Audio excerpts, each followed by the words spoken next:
Hello दोस्तों, S Gupta official channel में आप लोगों का स्वागत है। आज हम याद करने वाले हैं महत्वपूर्ण कांग्रेस अधिवेशन।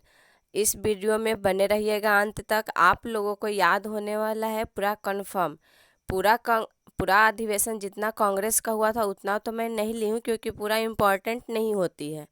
जितना इम्पोर्टेंट है, जितना से क्वेश्चन पूछा जाता है प्रीवियस ईयर पैटर्न पे, मैंने ली है। आप वीडियो को बहुत अच्छे से कंप्लीट कीजिएगा। मुझे उम्मीद है कि आप लोगों को अच्छा लगेगी वीडियो। तो चलते हैं कांग्रेस के प्रथम अधिवेशन में। तो पहला अधिवेशन कांग्रेस का कब हुआ था? तो 1885 में हुआ था। 1885 में कांग्रेस की प्रथम अधिवेशन हुई थी, जो कि बम्बई में हुआ था। और इसका अध्यक्ष थे व्योमेश चंद्र बनर्जी। इसमें 72 प्रतिनिधियों ने भाग लिया था। कांग्रेस के प्रथम अधिवेशन 1885 में हुई थी, बम्बई में हुई थी, और इसके अध्यक्ष व्योमेश चंद्र बनर्जी थे। 72 प्रतिनिधियों ने भाग लिया था। दूसरा कांग्रेस अधिवेशन 1886 में हुआ था, कलकत्ता में हुआ था। इसका अध्यक्षता दादा भाई नौरोजी ने किए थे। 1886 में कलकत्ता में दादा भाई नौरोजी ने इसके अध्यक्ष थे कांग्रेस अधिवेशन के। तीसरा कांग्रेस अधिवेशन 1887 में हुआ, मद्रास में हुआ। इसके अध्यक्ष बदरुद्दीन तैयबजी थे। प्रथम मुस्लिम अध्यक्ष हुए। तो क्वेश्चन ऐसे भी पूछता है कि कांग्रेस के प्रथम मुस्लिम अध्यक्ष कौन बने थे? बदरुद्दीन तैयबजी। 1888 में हुआ था चौथा कांग्रेस अधिवेशन, जो कि इलाहाबाद में हुआ, और उसके अध्यक्ष जॉर्ज यूल थे, जो कि प्रथम अंग्रेज अध्यक्ष थे। तो क्वेश्चन ऐसे भी एग्जाम में पूछता है कि प्रथम अंग्रेज अध्यक्ष कांग्रेस के कौन बने थे? तो जॉर्ज यूल बने थे। इलाहाबाद जो अधिवेशन हुआ था उसमें 1888 में। उम्मीद है कि आप लोगों की मेरी वीडियो अच्छी लग रही होगी। यदि अच्छा लगे तो लाइक सब्सक्राइब कीजिएगा। आपका एक लाइक और एक कमेंट मुझे बहुत ज़्यादा मोटिवेट करता है। तो कमेंट भी कर दीजिएगा आपको वीडियो कैसा लगा, नहीं लगा। अच्छा लगेगा तो भी, और अच्छा नहीं लगे, कुछ कमी नज़र आए, वो भी बता दीजिएगा, ताकि मैं अपनी कमियों को दूर कर सकूं और अच्छा से आप लोगों के लिए वीडियो प्रोवाइड करूं। चलते हैं हम लोग। 1896 में कलकत्ता में हुआ था कांग्रेस अधिवेशन। इसका अध्यक्ष थे रहीमतुल्ला सयानी। पहली बार वंदे मातरम गाया गया था इसी अधिवेशन में। तो क्वेश्चन ऐसे भी पूछता है कि पहली बार वंदे मातरम कब गाया गया था? तो 1896 के कलकत्ता अधिवेशन में गाया गया था। और उस समय इसके अध्यक्ष कौन थे? रहीमतुल्ला सयानी। तो रहीमतुल्ला सयानी की अध्यक्षता में पहली बार वंदे मातरम गाया गया था 1896 में कलकत्ता अधिवेशन में। 1905 का जो हुआ था कांग्रेस अधिवेशन, वो वाराणसी में हुआ था। गोपाल कृष्ण गोखले इसके अध्यक्ष थे। बंगभंग आंदोलन का समर्थन किए थे। बंगभंग आंदोलन का समर्थन कौन किए थे? गोपाल कृष्ण गोखले। तो वाराणसी में 1905 में हुआ था कांग्रेस अधिवेशन। गोपाल कृष्ण गोखले इसके अध्यक्ष थे और बंगभंग आंदोलन का समर्थन किए थे।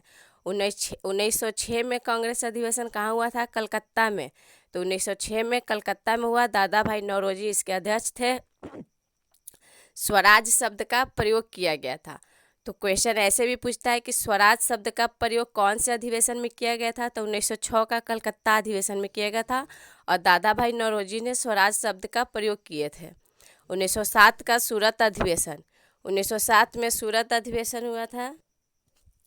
1907 में सूरत में हुआ था कांग्रेस अधिवेशन। इसके अध्यक्ष रास बिहारी घोष थे। तो कांग्रेस का विभाजन हुआ था 1907 का सूरत अधिवेशन में ही, जो कि दो भागों में बट गया था, एक नरम दल और एक गरम दल। नरम दल और गरम दल दो, इस समय कांग्रेस बट गया था, कांग्रेस का विभाजन हो गया था 1907 के सूरत अधिवेशन में। अभी जो मैं जितनी भी कांग्रेस अधिवेशन का क्वेश्चन बता रही हूँ, ये सारा क्वेश्चन मोस्ट इम्पॉर्टेंट है। यदि आप लोगों को विश्वास ना हो, ट्रस्ट ना हो, तो प्रीवियस ईयर का कोई क्वेश्चन आप बनाकर दीजिए, देखिएगा जिसमें कांग्रेस अधिवेशन के क्वेश्चन पूछा गया हो। तो मुझे उम्मीद है कि यदि कांग्रेस अधिवेशन से क्वेश्चन पूछा जाएगा तो उस टॉपिक का आपका बन जाएगा। तो 1907 का सूरत अधिवेशन, 1907 में सूरत में हुआ था। रास बिहारी घोष की अध्यक्षता में कांग्रेस अधिवेशन हुआ था, जो कि नरम दल और गरम दल दो भागों में विभाजित हो गया था। क्वेश्चन ऐसे भी पूछता है कि जन गण मन पहली बार गाया गया था कब? तो 1911 में गाया गया था। और कहाँ पे गाया गया था? कलकत्ता में गाया गया था। तो 1911 का जो कांग्रेस अधिवेशन हुआ था वो कलकत्ता में हुआ था, और इसका जो अध्यक्ष थे वह बिशन नारायण धर थे।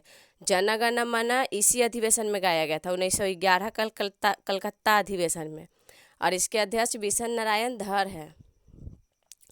अगला है 1916। 1916 का जो कांग्रेस अधिवेशन हुआ था वो लखनऊ में हुआ था। अंबिका चरण मजूमदार इसके अध्यक्ष थे। मुस्लिम लीग, कांग्रेस, नरम दल और गरम दल को मध्य समझौता हुआ था। जैसे 1907 का जो कांग्रेस अधिवेशन हुआ था उसमें नरम दल और गरम दल दो भागों में बट गया था, यानी कि कांग्रेस का विभाजन हो गया था। लेकिन जब 1916 में लखनऊ में जो कांग्रेस अधिवेशन हुआ उसमें मुस्लिम लीग, कांग्रेस को नरम दल और गरम दल के मध्य समझौता हुआ था। तो 1916 के लखनऊ अधिवेशन किसके अध्यक्षता में हुआ था? तो अंबिका चरण मजूमदार, जो कि इसी अधिवेशन में नरम दल और गरम दल दोनों को फिर से जोड़ दिया गया। 1917 का जो कांग्रेस अधिवेशन हुआ वो कलकत्ता में हुआ, और कलकत्ता में जो 1917 का कांग्रेस अधिवेशन हुआ उसके अध्यक्ष एनी बेसेंट थे। प्रथम महिला अध्यक्ष बनी थी एनी बेसेंट। तो क्वेश्चन ऐसे भी होता है कि कांग्रेस का प्रथम महिला अध्यक्ष कौन थी? तो एनी बेसेंट थी। कांग्रेस का प्रथम महिला पूछेगी तो एनी बेसेंट, लेकिन अगर प्रथम भारतीय महिला पूछता है तो सरोजिनी नायडू, तो आगे इसमें है। तो 1917 का कलकत्ता अधिवेशन हुआ था, कलकत्ता में अधिवेशन हुआ था कांग्रेस का। एनी बेसेंट इसके अध्यक्ष थे, और प्रथम महिला अध्यक्ष एनी बेसेंट ही बनी थी कांग्रेस में। 1920 में जो हुआ था कांग्रेस अधिवेशन वो नागपुर में हुआ। वीर राघवाचारी इसके अध्यक्ष थे, और कांग्रेस संविधान में परिवर्तन हुआ था और असहयोग प्रस्ताव पारित किया गया था। 1920 के ही नागपुर में जो कांग्रेस अधिवेशन हुआ था वीर राघवाचारी की अध्यक्षता में, उसी समय असहयोग प्रस्ताव पारित किया गया था। 1924 में जो कांग्रेस अधिवेशन हुआ था वो बेलगांव में हुआ था। महात्मा गांधी उस समय इसके अध्यक्ष थे, यानी कि 1924 में बेलगांव में जो कांग्रेस अधिवेशन हुआ था उसके अध्यक्ष महात्मा गांधी थे, और गांधी सिर्फ एक बार ही अध्यक्ष बने थे 1924 के बेलगांव अधिवेशन में। 1925 में जो कांग्रेस अधिवेशन हुआ वह कानपुर में हुआ। सरोजिनी नायडू उस समय अध्यक्ष बने थे, और प्रथम भारतीय महिला अध्यक्ष सरोजिनी नायडू ही थी। अगला है 1929। 1929 का जो कांग्रेस अधिवेशन हुआ वो लाहौर में हुआ। 1929 का कांग्रेस अधिवेशन लाहौर में हुआ, और इसके अध्यक्ष जवाहरलाल नेहरू थे। इस पूर्ण स्वराज की मांग किए थे। तो पूर्ण स्वराज की मांग जवाहरलाल नेहरू ने किया था 1929 के लाहौर अधिवेशन में। दोस्तों बहुत मोस्ट इम्पॉर्टेंट क्वेश्चन है, आप लोग प्लीज़ बहुत अच्छे से, अगर एक बार में याद नहीं होता है तो 2 बार 3 बार वीडियो देख लीजिएगा, कंफर्म याद हो जाएगी।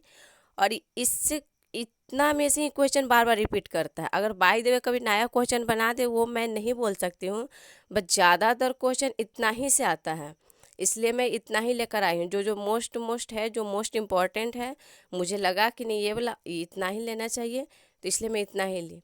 तो 1929 का जो कांग्रेस अधिवेशन लाहौर में हुआ था उसके अध्यक्ष जवाहरलाल नेहरू थे, और पूर्ण स्वराज की मांग किए। 1931 में जो कांग्रेस अधिवेशन हुआ था वो कराची में हुआ। इसके अध्यक्ष वल्लभ भाई पटेल थे, और मौलिक अधिकार प्रस्ताव पारित किए थे 1931 के कराची अधिवेशन में। तो क्वेश्चन ऐसे भी पूछता है कि वल्लभ भाई पटेल जो थे वो कौन से अधिवेशन में अध्यक्ष बने थे? तो 1931 के कराची अधिवेशन में, और मौलिक अधिकार का प्रस्ताव पारित किए थे। यानी कि मौलिक अधिकार का प्रस्ताव पारित किया गया था कौन से कांग्रेस अधिवेशन में? तक कराची के कांग्रेस अधिवेशन में 1931 में वल्लभ भाई पटेल की अध्यक्षता में हुआ था। 1937 में जो कांग्रेस अधिवेशन हुआ था वो फैजपुर में हुआ था, जो कि फैजपुर यूपी में पड़ता है, और इसके अध्यक्ष जवाहरलाल नेहरू थे। पहली बार गांव में अधिवेशन हुआ था फैजपुर में। पहली बार गांव में होने वाला अधिवेशन कौन था? 1937 का अधिवेशन था फैजपुर, जो कि यूपी में पड़ता है, और इसके अध्यक्ष जवाहरलाल नेहरू थे। पहली बार गांव में अधिवेशन हुआ। 1947 का जो अधिवेशन हुआ वो मेरठ में हुआ। JB कृपलानी इसके अध्यक्ष थे स्वतंत्रता के समय, यानी कि 1947 में जो कांग्रेस अधिवेशन हुआ वो स्वतंत्रता के समय हुआ था और ये मेरठ में हुआ था। JB कृपलानी इसके अध्यक्ष थे। थैंक यू दोस्तों, उम्मीद है कि आप लोगों को याद हो गया होगा। और पूरा यदि एक बार वीडियो देखने से यदि आप लोग को याद नहीं होता है तो 2 बार 3 बार आप लोग वीडियो ज़रूर देखिएगा। मुझे उम्मीद है कि आप लोगों को याद हो जाएगी और मुझे ये भी उम्मीद है कि मेरी वीडियो आप लोगों को अच्छा लगेगा। तो लाइक सब्सक्राइब कर दीजिएगा। आपका एक लाइक एक कमेंट मुझे बहुत मोटिवेट करता है। यदि कुछ कमी नज़र आए वो भी कीजिए और कुछ अच्छा लगे वो भी कीजिए, क्योंकि यदि आप मुझे कमी को मेरे कमेंट में करते हैं तो मैं उसे दूर करने की पूरी कोशिश करूँगी। धन्यवाद।